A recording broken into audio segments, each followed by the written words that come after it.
Good afternoon. Welcome to the Hack Naked News, episode 131 for June 28, 2017. I'm your host, Doug White, back from being banned for life. They let me come back with the news. But first, some hot, fresh announcements.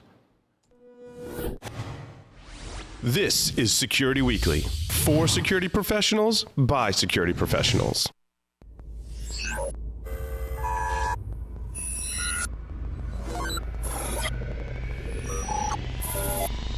Broadcasting live from G-Unit Studios in Rhode Island, it's the show that brings you the security news each week. And despite popular belief, we do wear pants. It's Hack Naked News.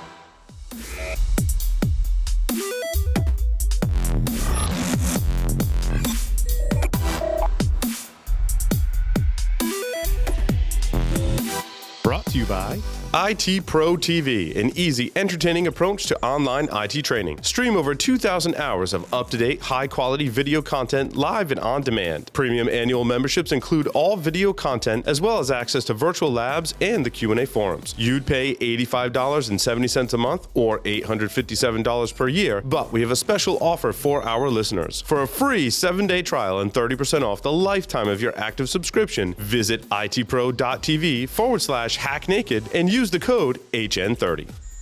Gain control of cyber risk with Tenable.io, the first vulnerability management platform built for today's elastic assets like cloud, containers, and web apps. Discover a fresh, asset-based approach that prioritizes vulnerabilities while seamlessly integrating into your environment. And improve ROI with the first elastic licensing approach based on assets, not IP addresses. Tenable.io delivers the data and context you need to secure your elastic attack surface. Start your free Tenable.io trial today by visiting Tenable.io. ITPro.tv's courses now include Computer Hacking Forensic Investigator version 9, Kali Linux, CompTIA A+ 901, and Accelerated CompTIA Security Plus. Premium annual memberships include all video content as well as access to virtual labs and Q&A forums. You'd pay $85.70 a month or $857 per year, but we have a special offer for our listeners. For a limited time, get 30% off a monthly membership for the lifetime of your active subscription by visiting itpro.tv/hacknaked and using the discount code HN30. And now the news. All right. Well, thanks for having me back at long last. My first story is about shadow brokers, and that's what everybody's story's been about for the last couple of days. Shadow brokers, who, if you aren't, I'm sure you know, but shadow brokers were the people who started stealing things from the NSA and releasing those tools like Eternal Blue and all these tools that we keep seeing come with Double Pulsar and all these. They have cool names too that sound like spies or something. It sounds very, Eternal Blue and or a graphic novel kind of thing. Shadow brokers now are saying that they're going to essentially dox a hacker who worked for the NSA. They keep raising the price of their subscriptions. They started acting like essentially a real threat. So the problem, I think, for groups like this that are doing these sorts of things, whether or not they're trying to do these things in what they consider the best interest of the world or not, the more these kind of things keep expanding to become real threats, and the more these things start looking like threats to individuals, to liberty, to everybody's well-being, I would say the more focus is going to get placed on these kinds of things. But this was Shadow Broker's latest thing. They started raising their subscription price now as well. They said due to the overwhelming response that they've been getting for subscriptions to these toolkits, they've started raising the prices to reflect all that, which, I mean, that fair market economy, right? So if you're a hacking club and you break into the NSA and you've got a product that everybody seems to want, well, why not? You might as well raise the price to meet demand. That's basic economics. Another story that came out of all this was something called Elsa.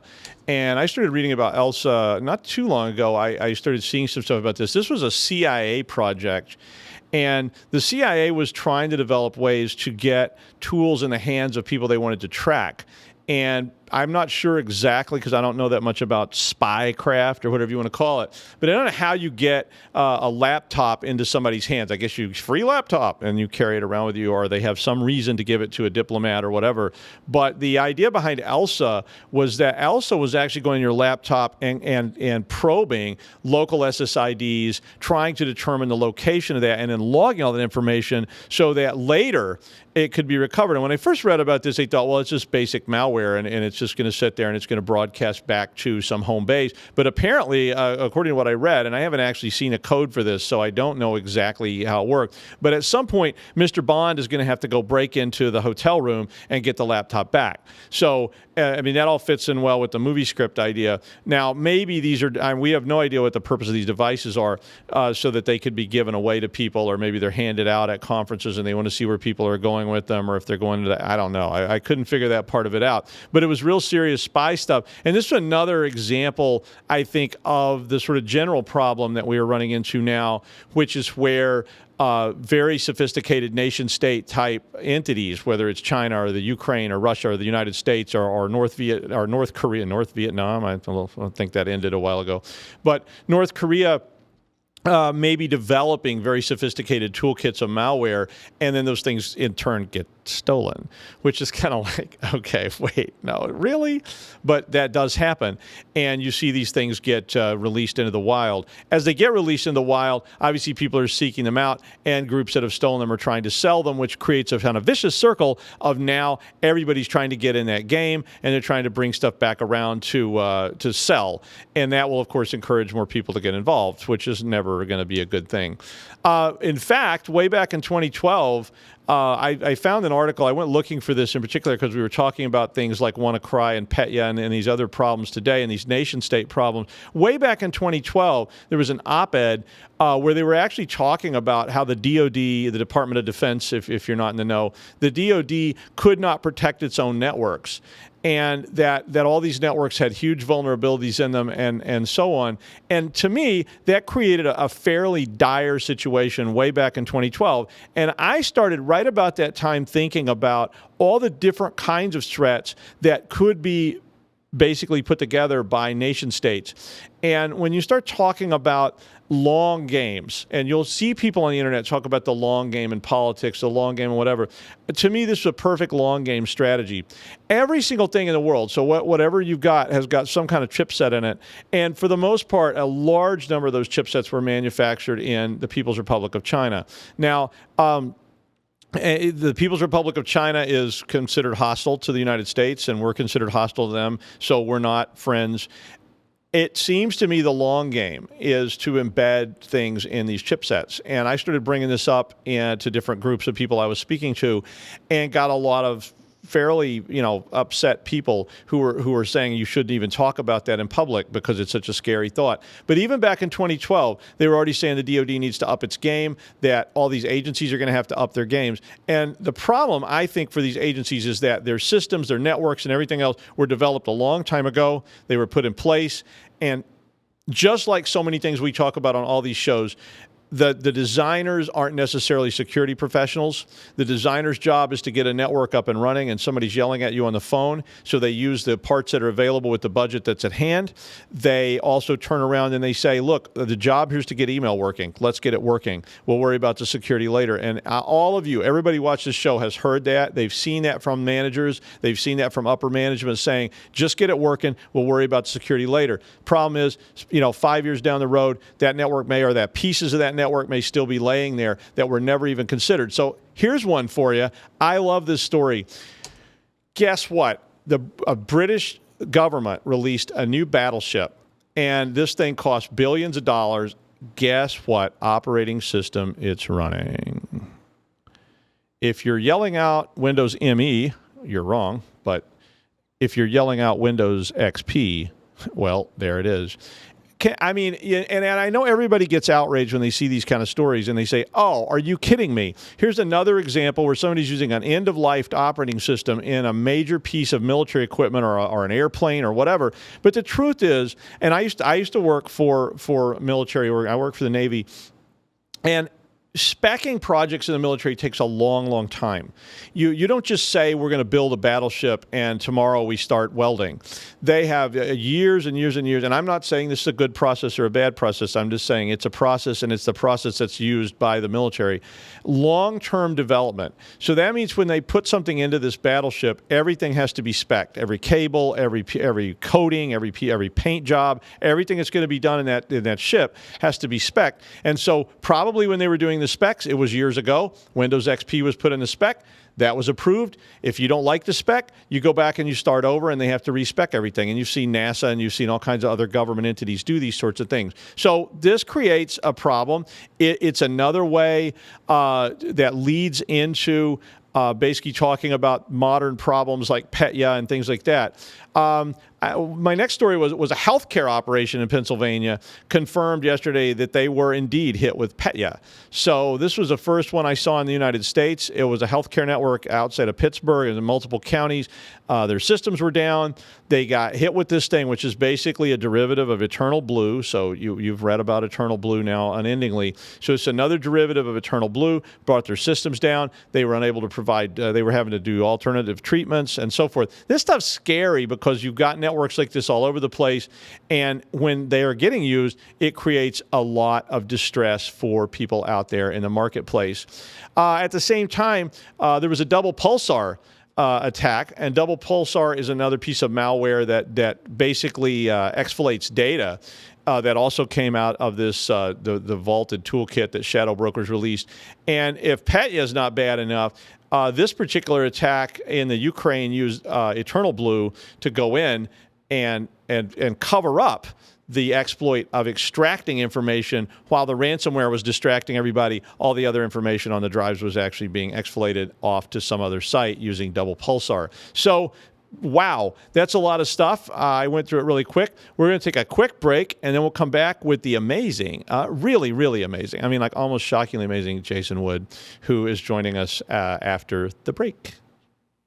Do you have a website, an external presence, employees, an office? Any of these things can be compromised and attacked. How are you defending these assets? Have you penetration tested these public assets? Start 2017 by taking a proactive approach to securing your vulnerable areas. Black Hills Information Security has been helping companies find their weaknesses since 2008. Email consulting@blackhillsinfosec.com and see how they can help you sleep better at night. Has your network been breached? Cybereason can help you answer this question. Cybereason products hunt for threats within your network and eliminate them in real time. To Cybereason, real time means within seconds. Founded by former military hackers who don't play by the rules, they've built this experience into their platform. Harness ingenuity and imagination, not just code, to defeat attackers. Cybereason, disrupt the adversary and let the hunt begin. Let the hunt begin. Okay, I like that. Come check out Wild West Hackin' Fest. Drop the G. Wild West Hackin' Fest is put on by Red Team specialists from Black Hills Information Security for anyone interested in information security at all. Join us on October 27th to 28th for hands-on hardware hacking workshops and talks by the famous InfoSecers like Dave Kennedy, Deviant, Egypt, Chris Nickerson, Mike Poor, Sub-T, Chris Gates, and more. Register today at wildwesthackinfest.com and go to Deadwood, South Dakota, because you know you want to. The first BSides in Uganda. BSides Kampala is going to be held October 14th and 15th in Uganda. The CFP is open until July 15, 2017. Subtopics of interest include network security, web app security, innovative attack and defense strategies, malware analysis, biometrics, and evolutionary computing robotics. Bonus points for bringing an actual robot. So if you've got a robot and you want to take it, it doesn't say it can't be a sex robot, so it could be that. Visit BSidesKampala.com to submit your talk and go to Uganda because that's fun. We're going to join Jason Wood, the amazing and overwhelmingly awesome guy who is joining us via Skype to talk about, well, nation states, I think. So, Jason. Hey, Doug, how's it going? It's going fine. Excellent. Any day I get to introduce you is a good day. Well, thank you. So, as I was looking through the stories of this week and deciding what to talk about during today's episode, I was struck by several different articles. So I'm kind of doing a mix here. But these articles were talking about the offensive capabilities that nations have built up. The first article that caught my attention was on Wired, where they talked about how the Ukraine essentially became the test lab for Russia and their offensive capabilities.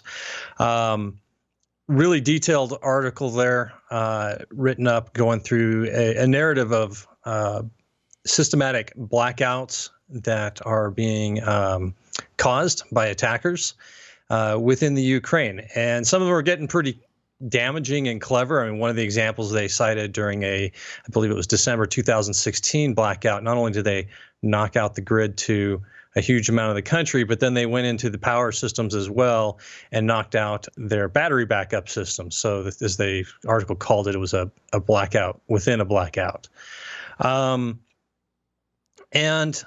Also, another article I found was prior to the last election in the United States, President Obama had apparently ordered the NSA and other intelligence organizations to start implanting malware and control over Russian systems as a getting in preparation, basically, to respond to Russia if they had done anything that crossed some threshold to in the election to respond back and cause some damage to the Russian government. And what this all led to me to think about was the situation that we're finding ourselves in. Countries are getting really good at building out their offensive capabilities. Russia, China, the UK, United States, France, Israel. We've got some up-and-comers in North Korea and Iran as well, who are developing their capabilities. And as they're spreading these tools out there and their ability to attack and disrupt somebody an adversary, country that's upset them, it starts to paint kind of a frightening picture.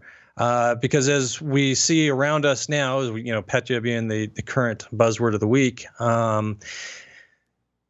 these things, when these tools get going out there, they can cause some widespread havoc, and our defense really isn't prepared for it. And so what you end up with is you have this massive offensive capability tied up with this weaker defensive capability.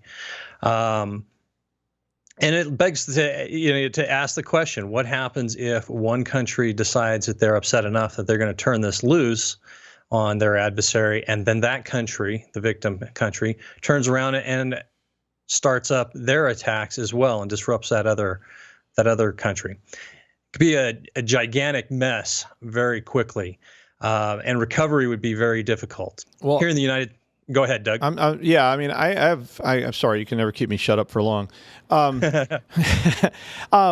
Two things come to mind. One is the Cold War, obviously, and the Cold War was very much like this. It was this thing called MAD, mutually assured destruction, and so the theory was that if we all have all these crazy, overwhelming weapons, that we'll basically desist from using them. The scary part of that is that in virtual weapons and in virtualized weapons, we tend to not consider that in the same way as we consider global thermonuclear war or something like that. So I agree with you. There's a lot of risk there. The other comment I would have there is a lot like we saw the sort of security development in networks. I remember back in the early days of the internet, when somebody started messing with my networks, I basically attacked them back. So I wrote a script, I wrote a piece of malware, and I went after them. I mean, it was just how you sort of expressed your, I see you and I don't like what you're doing. It's kind of, get off my virtual lawn with the shotgun kind of thing that the quote we like. So maybe that's part of the evolution to something better, but we all have to survive in the meantime. Right. And one of the things that you comment on the mutually assured destruction, the days of the Cold War. One of the problems, and then you allude to this in the stories previous, are that these tools can get copied off and released to, to who knows, to everybody, right? And now you can get somebody who's not a nation state with capabilities of tools that have been stolen from a country and turn those loose. Just on the internet in general, or target specific countries that they're interested in, could cause a lot of havoc. And particularly, as I think about it here in the United States, but really every country, or almost every country is heading this direction. We're heavily dependent on computers and their them working properly for life to go on. I saw a picture yesterday of Petya that had infected all of the cash registers inside of a supermarket and shut them down. That's pretty dang disruptive. You keep that going for long enough, and not enough recovery, people start getting really hungry and get upset. Electricity goes out, etc. So it's kind of an interesting, a little bit of a frightening situation to look at and see the dependence we have on these systems, the lack of defensive capabilities that we have, and honestly, the lack of recoverability that we have when things go bad, paired up with these powerful tools. The major takeaway that I had from this is, I obviously have no influence or control over anything beyond my vote that my government does, and certainly nothing that any other government would do. But I do have influence inside of my organization, and what you need, I think all of us need to take away from this is, hey, we need to be able to not only defend our systems, right, obviously, but also be ready to recover from massive disruptions and do so in a reasonable time period for what our organization needs. People talk about, do you have backups? Yes, we've got backups. All right, when was the last time you test restored the one? Crickets, right? Yep. So, we need to be prepared for that. We need to make sure that we can recover in a period of time that our organization can withstand, to keep things like electricity flowing, groceries being able to be bought, et cetera. And I think that's the main thing that I take away from this, again, is we need to focus on our defense and our recoverability, because it's the attacks that are out there and are taking place are obviously not limited to just government entities. They're spreading out to critical infrastructure, and critical infrastructure isn't always electricity and gas and stuff like that. Food counts in that one, so does water, the ability to do our jobs, things like that. Pretty interesting. I encourage you to go out and read the articles that we have listed here inside the show notes. Like I said, there's the Wired write-up in particular is very interesting in the detail that they went into as to the attacks on the power infrastructure in the Ukraine.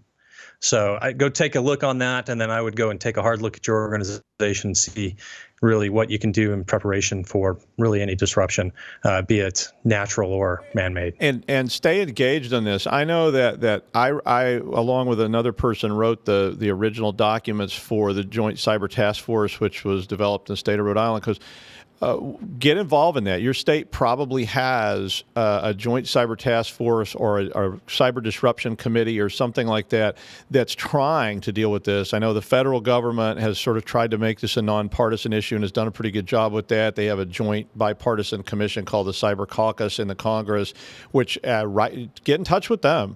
Talk to those guys about it, because this is something we do need to focus on. Look how much effort we made to protect the atomic bombs. We made a massive effort to protect that secret, and it got out.